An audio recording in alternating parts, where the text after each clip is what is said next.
Hello and welcome. I'm Eric Price with LI-COR Biosciences. In this video, I'll show you how to calibrate your LI-3100C leaf area meter. There are a few reasons you may need to calibrate your instrument. The first is if you have just replaced the lamp, make sure you let the lamp run for several hours before you perform a calibration. The next would be if you have cleaned the transparent belts or replace them, you may need to recalibrate. If there's been a large change in ambient temperature, you might need to recalibrate, and that just has to do with the way the lamp functions and the way the camera functions. The temperature change may cause you to need to recalibrate.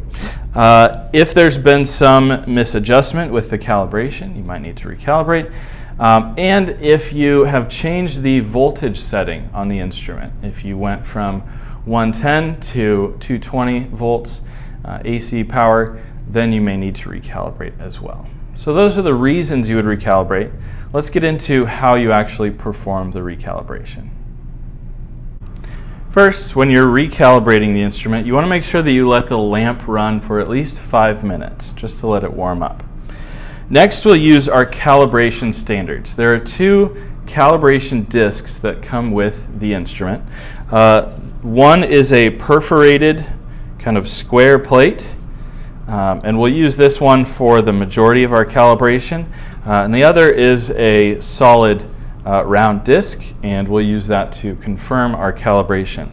Both of these have an area of 10 square centimeters.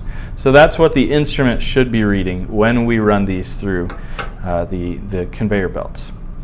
We'll start out with the perforated plate.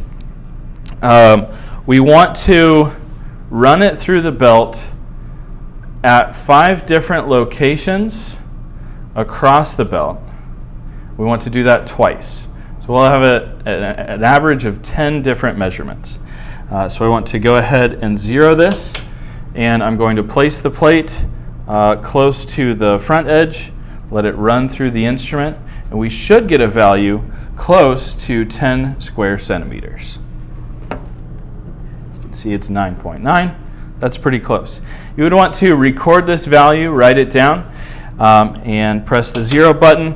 We'll go a little bit closer to the middle, run it through again.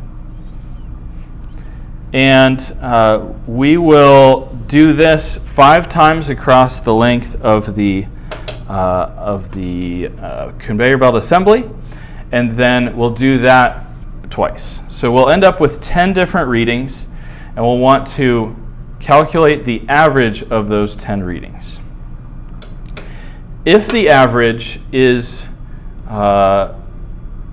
less than 2% away from 10 square centimeters, so that would be if it's less than 0.2 square centimeters, then we don't need to recalibrate. But if it is significantly different, then we will need to perform the calibration. And the way we do that is by, let me zero it here again, run it through the middle, and if it's significantly far away from 10, I'll actually use a flathead screwdriver to turn the cal screw right here to cause it to read slightly differently. So mine was at 9.8.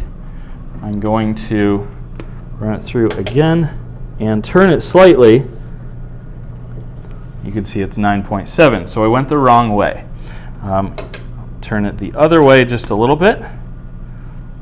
And you do want to make sure you turn it very slightly because small changes will have a large impact. You can see that I turned it too far.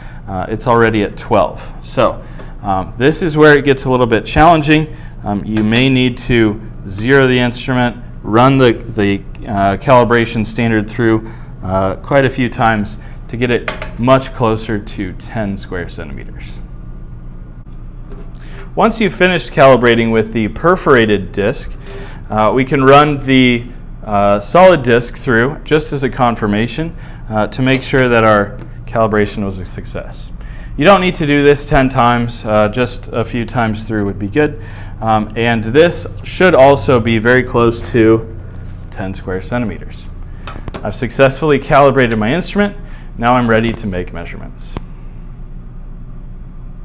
Hopefully you found this video useful and interesting. As always, feel free to contact us or our local distributor in your area if you have any further questions.